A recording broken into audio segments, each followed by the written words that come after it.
Hello friends. तो आज का टॉपिक है बस्ती। ये एक नावल है जिसको लिखा था इंतज़ार हुसैन ने, और ये नावल बहुत ही इम्पॉर्टेंट है। जो लोग अभी यूजी कोर्स में हैं तो आप सबको पता होगा। तो चलिए स्टार्ट करते हैं कि नावल में क्या क्या है। तो दोस्तों, इंतज़ार हुसैन जो थे वो एक पाकिस्तानी राइटर के हिसाब से हम उन्हें जानते हैं, मगर वो पहले उनका जो जन्म है वो भारत में ही हुआ था। वो पार्टीशन के बाद पाकिस्तान चले गए। तो चलिए बता देता हूँ इस नावल में किन किन इलाकों के बारे में कहा गया है। तो पहले आपको यहाँ पे रूपनगर मिलेगा, श्याम नगर है, उसके बाद दिल्ली है, यशनगर का भी यहाँ पे बात कहा गया है। तो इस तरह के बहुत सारे इलाकों से ये नावल गुज़रता है। ये जो स्टोरी है वो माइग्रेटेड लोगों के बारे में है जो इंडिया से पाकिस्तान गए थे, या फिर जो पाकिस्तान से इंडिया आए थे, उनके हालात के बारे में यहाँ समझाया गया है, उनके कंडीशन को दिखाया गया है। तो हम ये कह सकते हैं कि ये एक पार्टीशन नोवेल है। इस नोवेल के ज़रिए हमको ये पता चलता है कि जो राजनीति करने वाले जो लोग होते हैं वो अपने फ़ायदे के लिए लोगों का इस्तेमाल करते हैं, लोगों के बारे में सोचते तक नहीं हैं। जैसे इंडिया और पाकिस्तान का जो पार्टीशन हुआ था उसमें भी हमने ये चीज़ देखा है। इस नॉवेल में जो लीड कैरेक्टर या हम प्रोटैगनिस्ट कह सकते हैं तो उसका नाम है जाकिर, और उसके साथ जो जो चीज़ हो रही है वही यहाँ पे आपको सुनने को मिलेगा। तो इस कहानी से हमको ये जानने को मिलेगा कि एक पॉलिटिकल डिसीजन जो कहा जाता है कि जनता के लिए है मगर जनता के लिए नहीं भी है। आप ये समझ रहे होंगे कि किस फीलिंग के साथ मैं ये कह रहा हूँ कि वो अपने कुछ कारण की वजह से, अपने कुछ फ़ायदे की वजह से सोचते हैं, मगर जनता के बारे में नहीं सोचते हैं उनका क्या होने वाला है। तो इस कहानी में जाकिर जो है वो फ़िलहाल पाकिस्तान में रह रहा है, मगर जो पहले है वो इंडिया में रहा करता था। और इस बात को भी हम समझ पा रहे हैं कि राजनीतिक कारणों की वजह से उन्हें इंडिया छोड़ के पाकिस्तान में जाना पड़ा था। तो इस कहानी का जो वर्णन है वो रूपनगर से स्टार्ट होता है, मतलब वो वहाँ से कहानी स्टार्ट हो रहा है जो इंडिया में है। इस नावल में जाकिर के द्वारा इंतज़ार हुसैन इंडिया के प्रति अपने प्रेम को भी समझाने की कोशिश कर रहे हैं, और रूपनगर के बारे में जब वो बता रहे हैं कि वो नेचुरली बहुत ही खूबसूरत है, और साथ ही साथ वहाँ पे इलेक्ट्रिसिटी का बात कह रहे हैं। तो जाकिर का जो परिवार था उसमें कौन कौन थे, उसकी माता जिसको वो अम्मी जान कह के पुकारता था, सॉरी ये अम्मा जान है, अम्मा जान, और जो उनके पिताजी थे उन्हें अब्बा जान। तो इन्हीं को मिला के उनका परिवार था। साथ में उनके परिवार में उनकी एक ग्रैंड मदर भी थी। जाकिर शुरुआत में अपने रूपनगर जो गांव है उसके बारे में बताते हैं और अपने गांव के प्रति प्रेम को भी समझाते हैं, और साथ ही साथ ये बताते हैं कि बिजली वहाँ पे नहीं हुआ करती थी, मगर बाद में जब बिजली आई तो कुछ मुसीबतें भी लेके आती हैं वहाँ पे। जैसे कि कुछ मंकीज़ थे, बंदर थे, वो उन तार पे लटकते थे और जिसकी वजह से उनकी मौत भी हो जाया करती थी। उसके बाद जाकिर ये भी कहते हैं कि जो रूपनगर है वहाँ पे प्लेग बीमारी फैल गई थी, जिस कारण बहुत सारे लोगों की मृत्यु हो गई थी। और वो ये भी कहते हैं कि रूपनगर में जो डॉक्टर थे उनकी वाइफ की भी मौत हो जाती है।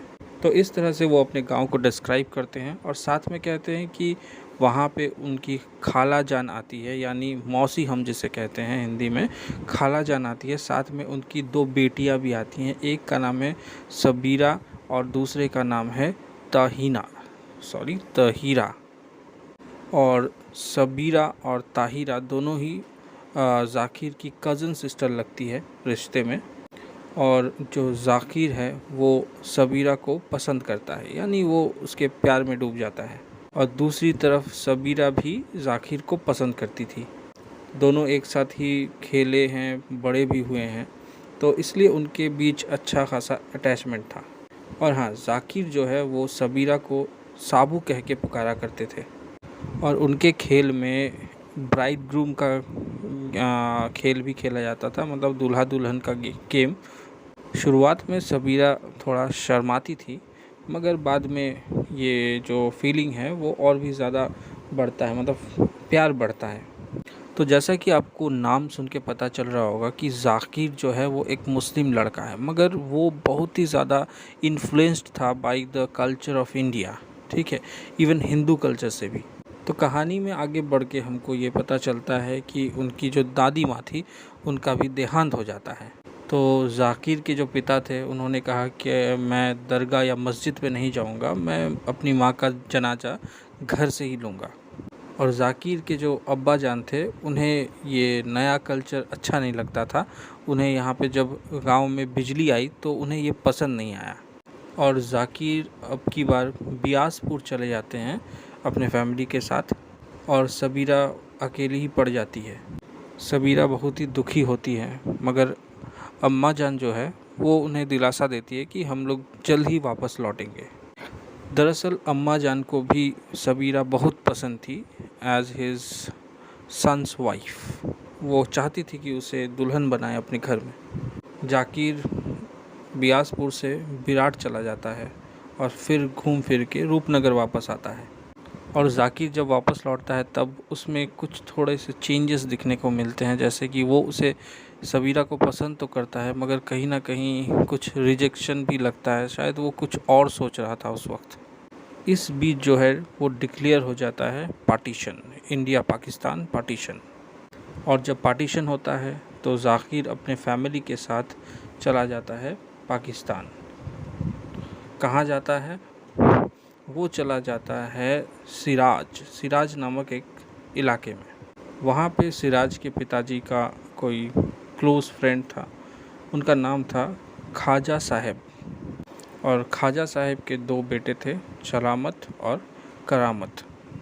और इन 2 बेटों में से करामत जो है वो ज़ाकिर का अच्छा फ्रेंड बन जाता है। इसके अलावा अगर हम ज़ाकिर के फ्रेंड्स के नाम के लिस्ट बताएं तो इसमें करामत के साथ सुरेंदर है जो इंडिया का है, इरफान, अजमल, ये सब उनके फ्रेंड थे ज़ाकिर के। तो ज़ाकिर जो है वो पाकिस्तान में आ तो चुका था मगर उसका जो दिल है वो कहीं ना कहीं हिंदुस्तान में पड़ा हुआ है, क्योंकि वो सबीरा से प्यार करता है। तो उसका जो प्यार है वो हिंदुस्तान में अटका सा पड़ा है। तो कुछ दिनों बाद दिल्ली से एक चाची, आंटी, वो भारत से पाकिस्तान जाती है और ज़ाकिर को सबीरा के बारे में इन्फॉर्मेशन देती है। तो ज़ाकिर को आखिरकार ये पता चलता है कि सबीरा की शादी अभी तक नहीं हुई है। तो उसकी अम्मा जान सजेस्ट करती है कि ज़ाकिर चलो एक चिट्ठी लिख दो। किसको? सबीरा को। तो फिर ज़ाकिर चिट्ठी लिखता भी है पाकिस्तान से हिंदुस्तान में, मगर इसका कोई जवाब नहीं मिलता उसे। हाँ, मगर सुरेंदर से उसको कुछ खबरें मिलती है मगर सीधा संपर्क नहीं बना पाता है। किसके साथ? सबीरा के साथ। इस कहानी में आगे चल के ये नहीं बताया गया कि किस कारण की वजह से चिट्ठी जो है वो सबीरा तक पहुंच नहीं पाई। शायद ये भी हो सकता है कि पाकिस्तान से जो आती थी चिट्ठियाँ उन्हें सही तरीके से डिलीवर नहीं किया जाता था, या फिर कुछ और कारण भी हो सकते हैं कि सबीरा का जो इन्फॉर्मेशन सुरेंदर से मिल रहा था वो सही था या गलत था। हालांकि सुरेंदर ने तो एक इन्फॉर्मेशन दिया था आखिरकार लास्ट की तरफ कि जो सबीरा है वो किसी रेडियो स्टेशन के आसपास कहीं काम करती है या वहाँ रहती है। तो इसी तरह ये जो नावल है वो ख़त्म हो जाता है और कहानी जो हमें यही समझा रही है कि पार्टीशन में हो रहे विवाद या फिर पार्टीशन जो था देश का, मगर पार्टीशन दिलों का नहीं हो पाया था। लोग अपने ज़मीन से हमेशा जुड़े रहते हैं, चाहे वो किसी भी देश से हो। तो उम्मीद करता हूँ कि आपको ये कहानी समझ में आई होगी, आप इस पर आंसर लिख पाएंगे। तो अगर आपको ये वीडियो पसंद आया हो तो प्लीज़ हमारे चैनल को लाइक, शेयर और सब्सक्राइब कर दीजिए। चलिए मिलते हैं अगले वीडियो में, तब तक के लिए धन्यवाद।